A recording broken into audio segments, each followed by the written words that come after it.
नमस्कार प्रिय दर्शकों, हाजिर हूं मैं आज देवगुरु बृहस्पति से संबंधित एक अद्भुत चर्चा लेकर। प्रिय दर्शकों, आज का विषय है जन्म कुंडली के 12 भाव में देवगुरु बृहस्पति का विशिष्ट प्रभाव। प्रिय दर्शकों, यदि आप मेरे पुराने दर्शक हैं तो ये बताने की आवश्यकता नहीं है कि देवगुरु बृहस्पति के 12 भाव से संबंधित चर्चाएं हमारी पूर्व में हुई हैं, और तो और पूर्व जन्म से भी संबंधित हुई हैं। लेकिन मैं आज आपको देवगुरु बृहस्पति के कुछ विशिष्ट प्रभाव के बारे में बताने जा रहा हूं। हो सकता है ये भौतिक सुखों से संबंधित न हो। एक और बात, आज की ये जो चर्चा है इसे जरा ध्यान से सुन लीजिए और समझ लीजिए। अगर आपकी जन्म कुंडली में देवगुरु उच्चके हैं, मित्र राशि में हैं, बली अवस्था में हैं, तो ये जो मैं बता रहा हूं ये 100% आप पर घटित हो रहा होगा। और यदि देवगुरु बृहस्पति शत्रु राशि में है, कमजोर है, नीच के हैं, तब भी ये प्रभाव आप पर घटित होगा। मात्रा थोड़ी कम होगी, निर्भर करता है गुरु के बल पर।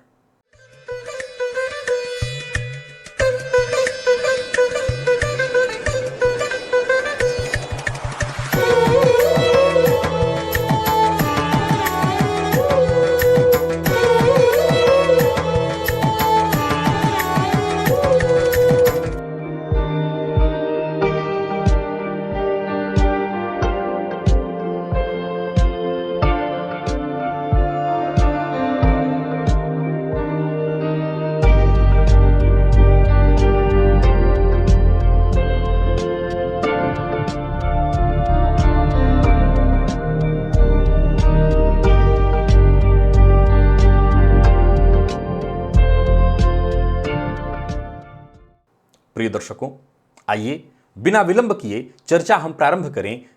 किस भाव में है आपकी जन्म कुंडली में देवगुरु बृहस्पति, कैसा प्रभाव है इनका आपके जीवन पर, और किस बात की ये सूचना दे रहे हैं, किस हेतु जन्म हुआ है आपका।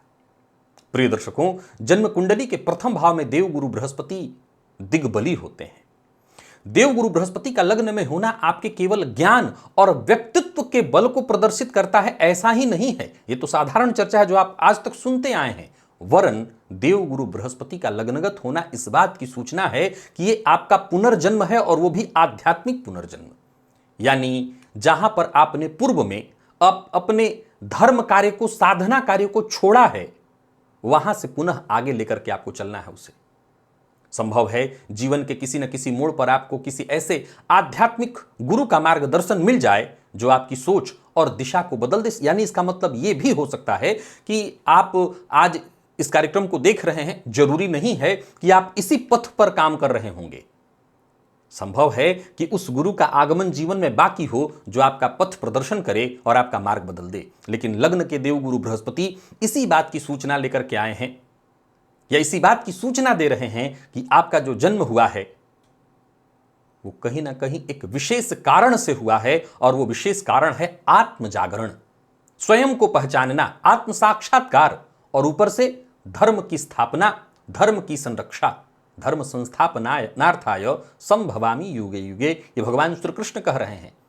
अब सवाल उठता है कि ये काम केवल अकेले भगवान श्री कृष्ण का थोड़े है, हर किसी का है। तो प्रकृति ने आपको जो यहां भेजा है देवगुरु बृहस्पति के दृष्टिकोण से धर्म की रक्षा और धर्म की स्थापना के लिए। द्वितीय भाव, यहां पर देवगुरु बृहस्पति कारक हैं। केवल हम विचार करते हैं धन की, केवल आर्थिक रूप से समृद्धि देते हैं, ऐसा ही नहीं है, बल्कि ये इस बात की सूचना है कि इस भूतकाल में, पूर्व जन्म में आपने कितना पुण्य संचित किया है।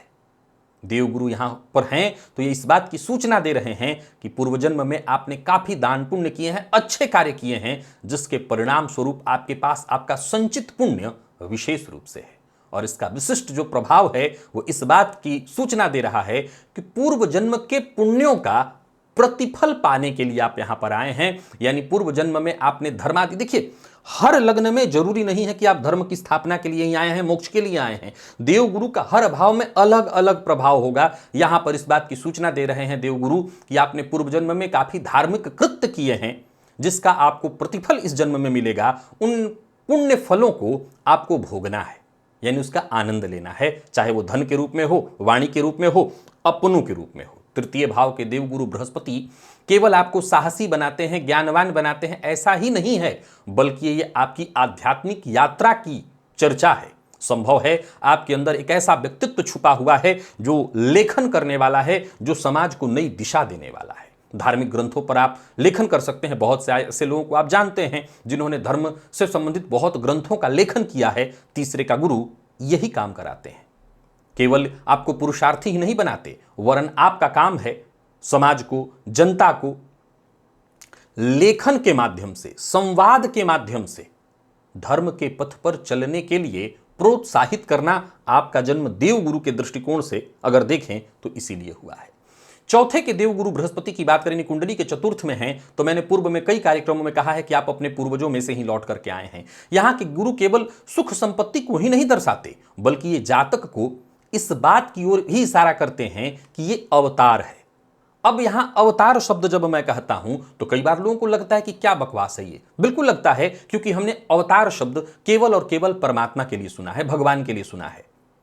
ऐसा नहीं है, ये एक विशिष्ट शब्द है जो किसी विशिष्ट व्यक्ति के लिए हम करते हैं। चतुर्थ का देवगुरु इस बात की सूचना है कि आपके परिवार में जो जन्मा बच्चा है ये कोई आम साधारण आत्मा नहीं है, ये विशेष है, ये खास है। और अगर इसको सही परिवेश, सही दिशा मिले, जो कि मिलेगा ही मिलेगा, तो धर्म के पथ पर चलेगा, धर्म के मार्ग पर चलेगा और धर्म के कृत्य करते हुए समाज की सेवा करेगा। कुंडली के पंचम में देवगुरु बृहस्पति का होना कुछ अद्भुत बात बताता है। ये कहता है कि एक सामान्य तर्क तो जानते हैं संतान और बुद्धिमत्ता का भाव है, लेकिन ये कहता है कि आपके घर में जो बच्चा पैदा लिया है, यदि आपकी कुंडली में यह है तो ये कोई आम नहीं, वरन स्वयं साक्षात धार्मिक गुरु है। ये साक्षात धार्मिक गुरु है। आपके घर में जन्मा ये बच्चा धर्म के क्षेत्र में अद्वितीय उन्नति कर सकता है, धर्म गुरु के रूप में प्रतिष्ठित हो सकता है। एक विशेष विशिष्ट प्रभाव ज्योतिष शास्त्र के मर्मज्ञ बताते हैं कि आपके घर में धर्मगुरु का जन्म हुआ है। अब सवाल उठता है कि ये किसी ऐसे घर में भी हो सकता है जहां बहुत तरह के कृत्य हो रहे हों। संभव है, बिल्कुल संभव है। हमारे यहां ऐसे भी प्रमाण हैं जो कि केवल और केवल साधु के घर में ही जन्म लिए हों, ऐसा नहीं है, औरों के घर में भी जन्म लेकर के साधना के क्षेत्र में अद्वितीय बने। प्रिय दर्शकों, ये कलयुग है। जरूरी नहीं है कि मैं साधना के क्षेत्र में अद्वितीयता वाली शब्द का इस्तेमाल कर रहा हूं तो व्यक्ति घर छोड़ देगा तभी मनाएगा कि तो साधक पैदा लिया था। वरन यह भी संभव है कि अपने तमाम तरह के कार्यों को करते हुए, मैं बहुत से ऐसे दुकानदारों को जानता हूं कि एक मामूली सामान्य सी चोरी अगर उनसे गलती से भी हो जाए तो अपने पूरे परिवार, बच्चों को वो चैन से सोने नहीं देंगे। ये अपने आप में धर्म का एक उत्कृष्ट उदाहरण नहीं है? क्या इसे एक उत्कृष्ट उदाहरण नहीं माना जाएगा कि व्यक्ति अपने काम के प्रति बिल्कुल ईमानदार है? मैं ऐसे बहुत से लोगों को जानता हूं जो नौकरी में है, सरकारी नौकरी में है, लेकिन एक मिनट भी उनका बर्बाद ना हो जाए वो उसको सरकार के साथ धोखा मानते हैं। इससे बड़ा क्या कोई धर्म हो सकता है? इससे बड़ा क्या कोई साधक हो सकता है? षष्ठ का गुरु बड़ा कमाल का विषय बताते हैं।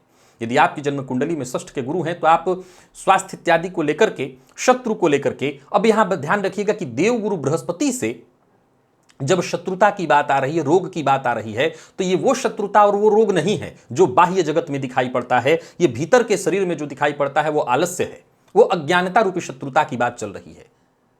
तो देवगुरु बृहस्पति यहां आध्यात्मिक कार्यों को करके, आध्यात्म से जुड़ करके इन शत्रुओं को हराने की बात चल रही है। यानी यहां पर देवगुरु बृहस्पति का आपके कुंडली में होना, आपका जन्म हुआ है कि पूर्व से जो भी आपके भीतर के शत्रु हैं उनको आप हराने के लिए आए हैं। देवगुरु बृहस्पति का यहां होना आध्यात्मिक उपायों से अपने शत्रु और रोग पर विजय पाना है। याद रखिएगा, मैं फिर कह रहा हूं, वो बाह्य जगत के शत्रु और रोग नहीं है। सप्तम के देवगुरु बृहस्पति इस बात की सूचना देते हैं, विशेष करके पुरुषों की कुंडली, स्त्रियों की कुंडली में यहां पर हो जाए तो कई बार दाम्पत्य में खराबी भी लाते हैं। लेकिन कमाल का एक तथ्य है, इसे भी सुनिए कि सप्तम के देवगुरु बृहस्पति ये कहते हैं कि आपको जो जीवन साथी प्राप्त है वो पूर्व का है। ये पूर्व का जीवन साथी है आपका। पूर्व में भी आपने इसके साथ आध्यात्मिक यात्रा की है और पुनः इस जन्म में भी आपको उसी आध्यात्म के पथ पर, यानी अपने पूर्व जन्म के इस साथी के साथ आध्यात्मिक यात्रा पर निकले हुए हैं आप, वही आपको पूरा करना है। यहां इस जन्म में आपको केवल मौज मस्ती के लिए नहीं भेजा गया है। अष्टम भाव के देवगुरु बृहस्पति का एक अद्वितीय उत्कृष्ट जो प्रभाव है वो केवल व्यक्ति के गुप्त ज्ञान और रहस्यमय शक्तियों की ओर आकर्षण नहीं है कि आप आए हैं बस आपका इनकी तरफ आकर्षण होता रहेगा, वरन इन रहस्यमय शक्तियों से जोड़ देना है। पूर्वजन्म की दिव्य शक्तियों का, पूर्वजन्म के दिव्य साधनाओं का जो आपने किया हुआ है, उन शक्तियों से पुनः आपको जोड़ना है। या यूं समझ लीजिए कि पूर्व में आपने साधना की है, आपने शक्ति अर्जित की है, वो शक्तियां पुनः एक बार आपसे संपर्क साधेंगी। आप तैयार रहिए उसके लिए। नवम भाव के देव गुरु बृहस्पति इस बात की सूचना देते हैं, जानते हैं आप धर्म का भाव है यहां पर अत्यंत श्रेष्ठ माना गया है, परंतु ये आपके कर्म और भाग्य का पिछले जन्मों का विशेष संबंध है। आपको जीवन भर किसी न किसी धार्मिक संस्था से जुड़ करके धर्म के क्षेत्र में काम करने के लिए भेजा गया है। जैसे लग्न में देव गुरु बृहस्पति आपको धर्म स्थापना की बात करते हैं, वहां वो नवम के गुरु भी इसी बात के लिए चर्चा करते हैं कि आपका जो ये पुनर्जन्म हुआ है वो भाग्य के उदय के लिए और धर्म की स्थापना के लिए। तो आपके भाग्य का उदय होगा। अब चाहे आपके पास धन का रूप हो या ज्ञान का रूप या किसी और तरह की आपके पास शक्ति हो, आपको उस शक्ति को लेकर के धर्म की स्थापना करनी है। धर्म के क्षेत्र में जो भी आपसे विस्तार हो सकता है उसे करने के लिए आपका जन्म हुआ है। दशम के देव गुरु बृहस्पति देखा जाए तो ये आपके करियर में अद्वितीय सफलता देते हैं, ये सामान्य सी बात है। लेकिन देव गुरु बृहस्पति का दशम में होना आपको आध्यात्मिक नेतृत्वकर्ता बनाता है, आपको धर्म प्रचारक बनाता है। एक हो गया धर्म की स्थापना, एक हो गया धर्म का प्रचार करना, धर्म के बारे में लोगों को अवगत कराना। यानी आपको चाहे जो भी कार्य कर रहे हो, देखिए जरूरी नहीं है कि आप बैंक में बैठे कोई व्यक्ति नहीं हो सकते हैं, आप कोई सामान्य काम करने वाले सब्जी बेचने वाले व्यक्ति नहीं हो सकते हैं। ये कह रहा है धार्मिक नेतृत्वकर्ता, धर्म के पथ पर चलने वाला, लोगों को धर्म के मार्ग पर ले जाने वाला। याद रखिएगा, हम बदलेंगे युग बदलेगा। यानी कह रहा है कि आप जिस क्षेत्र में भी हों वहीं पर कार्य करते हुए धार्मिक नेतृत्व करना। और धर्म का मर्म मैं हमेशा समझाता हूं, अपने कर्तव्य को जानना, क्या सही है क्या गलत है इसका बोध अगर आपको है तो समझ लीजिए आपका धर्म जागृत है। एकादश के गुरु का एकादश के गुरु की अगर हम चर्चा करें तो ये बहुत बढ़िया माना गया है। केवल लाभ देना इनका संकेत नहीं है, वरन आपके जीवन काल, आपको अपने जीवन काल में जीवन पर्यंत जो भी आप अर्थ अर्जित कर रहे हैं उस अर्थ का समाज के सहयोग के लिए, धार्मिक कार्यों के लिए जो भी आपको अवसर मिलता है उन अवसरों पर अपने धन का सदुपयोग करने के लिए आपका जन्म हुआ, क्योंकि धन लगातार मिलता रहेगा आपको। फलतः ऐसे लोग चाहे खुद से या किसी संगठन के माध्यम से अपने अर्थ का सहयोग करके धर्म को आगे बढ़ाएं, समाज को आगे बढ़ाएं। और 12वें में यदि देव गुरु बृहस्पति आपको दिखाई पड़ रहे हैं तो ये इस बात की सूचना है कि आप मोक्ष के मार्ग पर पिछले कई जन्मों से चल रहे हैं। हो सकता है यही आपका अंतिम जन्म हो, और हो सकता है अभी आपकी आध्यात्मिक ये जो उन्नति की यात्रा है ये भी जारी रहने वाली है, और आप इसको लगातार जारी रखिए। ये आध्यात्मिक जागृति की बात है, ये पुनर्जन्म के बाद पुनः मोक्ष की यात्रा है। 12वें के गुरु वालों को एक बात हमेशा याद रखना चाहिए कि अगर गुरु पीड़ित नहीं है, किसी अच्छे भाव में बैठे हैं या स्वयं के भाव में बैठे हैं, तो आप मोक्ष की यात्रा में हैं। यह आपको नहीं पूछना चाहिए कि मुझे मोक्ष मिलेगा कि नहीं, वरन आपको यह जानना चाहिए कि आप उस यात्रा में आगे निकल चुके हैं। बस आपको चलते रहना है, रुकना नहीं है। और अगर आप इस बात का पालन करते हैं तो मोक्ष भी आपके लिए आसान हो जाएगा। प्रिय दर्शकों, आज देवगुरु बृहस्पति के 12वें भाव में मैंने देवगुरु के कुछ विशिष्ट प्रभाव की चर्चा आपके सम्मुख की, जो आपके आध्यात्मिक चेतना को जागृत करने के लिए थी। आज के लिए बस इतना ही, पुनः मुलाकात होगी, तब तक के लिए नमस्कार।